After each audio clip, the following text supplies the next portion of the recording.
Biden, of course, makes one speech in several days. Boris Johnson speaks on an almost daily basis, and the UK media suggesting that Boris could be visiting Kyiv if all goes as per plan. Now, he wants to visit Kyiv. There's no confirmation either from 10 Downing Street or from the UK Prime Minister himself. It's the British media that is suggesting that Boris could be visiting Kyiv. Now, the other breaking news update that we have as of this minute is that there's no word in from Moscow yet. Russia has not responded. Russia has not responded to reports of Boris Johnson's visit to Kyiv.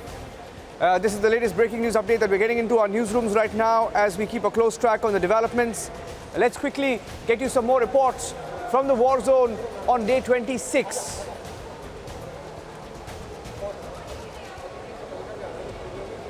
The fighting and bombardments continued in Ukraine's Mariupol.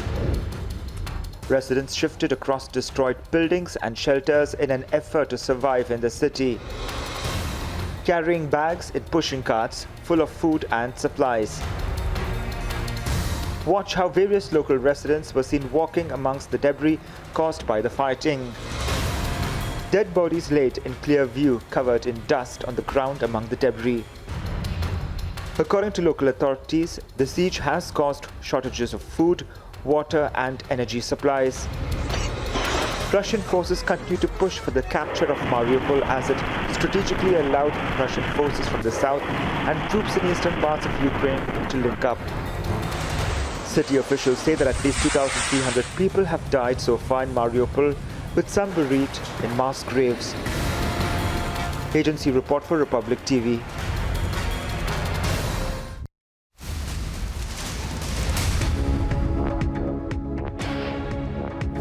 Getting in more breaking news updates of India-Australia summit. Ukraine and China issues were discussed, and on the Ukraine issue, it was clear on both sides, on the part of India and Australia as well, that they referred to the Quad summit, in which leaders of all countries, the four nations, had a fairly clear perspective that the situation in Ukraine should not impact the Indo-Pacific. That's the breaking news update as India and Australia hold a summit. Prime Minister Modi has met his Australian counterpart, and we're getting in more details. Ukraine was discussed.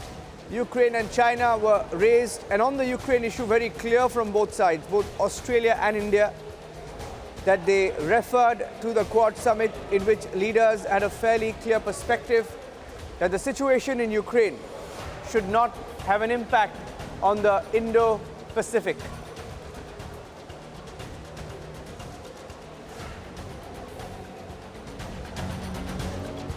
Let's quickly get you a report, and then we'll tell you what else was discussed. We're hearing also about China being discussed in that meeting and why it's important in the global scheme of things. But first up, a report, and then we'll get you some more videos from the war zone. Let's look at some videos that have been coming into our newsrooms today.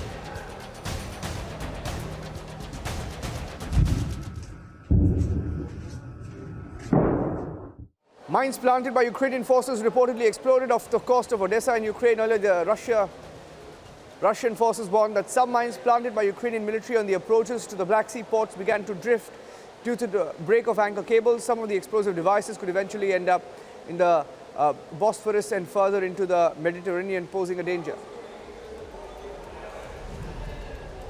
Russian Defense Ministry said that crew of the Russian Mi-24, while performing tasks in the Dnipro region, was able to avoid the direct hit of the Stinger released by the Ukrainian troops. The rocket exploded near the tail beam, but the pilot continued to fly. Then for 7 minutes, a group of attack helicopters suppressed all identified Ukrainian firing positions. Russian military delivered humanitarian aid to residents in the Donetsk region. The Russian military personnel delivered aid to residents of a village on Friday. The footage showing a line of people waiting in line to receive food, water, basic commodities. Russia is scaling up the attack in the town of Mariupol in Ukraine's second largest city of Kyiv. Heavy shelling was witnessed between Russian and Ukrainian forces. As Ukrainian forces refused to pay heed to Russian ultimatum to surrender the city of Mariupol, Russia continued to lay siege to the city, inflicting much more damage. Shelling raged on.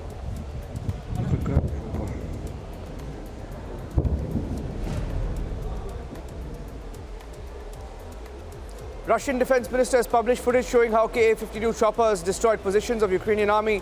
The ministry stressed that during the operation, which was conducted in pairs and at low altitudes, the stronghold of Ukraine's nationalist units and camouflaged armor vehicles were destroyed.